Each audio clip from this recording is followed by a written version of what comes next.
Paano mag-order sa Shopee or paano mag-order ng iba't ibang kulay at sizes sa Shopee. Itong video guys is para sa mga baguhan na hindi pa alam mag-order sa Shopee. Open Shopee app. Kung wala kayong Shopee app, mag-install sa Play Store or App Store then sign in. Kung meron na tayo, open.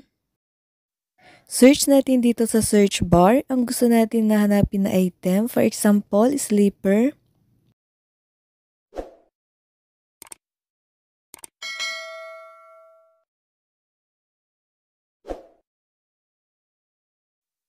Try natin ito. Bago natin i-order guys, kailangan i-check muna natin, basahin ang mga feedback ng mga nag-order na. Itong ratings din guys ang titignan kung mababa. 4.7 siya. Click itong view all. Click itong star. Click yung mga nagbigay ng mabababang star. Baka ganun din ang item na matatanggap.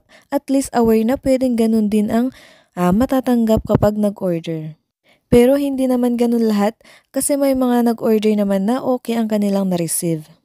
Pwede natin i-adjust si seller guys para i-check niya muna bago niya i-ship. Yan guys, yung mga comment nila maling size ang na-send. Ito guys, 1 star ang binigay niya pero nagustuhan niya naman yung item. Pagkatapos nating basahin guys yung mga feedback nila na sa atin kung o-order tayo or maghanap ng iba. Back, then click add to cart. Pili guys dito kung anong kulay ang gusto, pwedeng random black, white, then dito sa size, hanapin ang size na gusto then click. Pagkatapos, click add to cart. Pag na-add to cart natin, mapupunta siya dito sa cart. Pag gusto pa natin mag-order ng ibang color at size, click add to cart ulit, then piliin ang gustong kulay at size.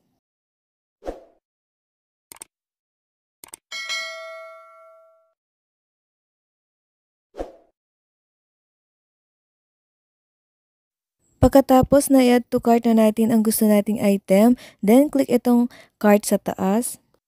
Ito guys, lahat yung na-add to cart natin. I-check na natin ang mga gusto nating i-order. For example, itong tatlo, kailangan may checkbox ito. I-click lang yung box. Pagkatapos, click check out. Yan guys, ang babayaran is 108. 58 ang shipping fee niya pero may shipping discount na 50 kaya 8 pesos lang ang shipping fee niya. Kaya 108 lahat ang babayaran sa rider. Isinet ko na cash on delivery siya guys. Pag okay na lahat, click place order. Hintayin natin guys na i-ship ni seller ang ating item.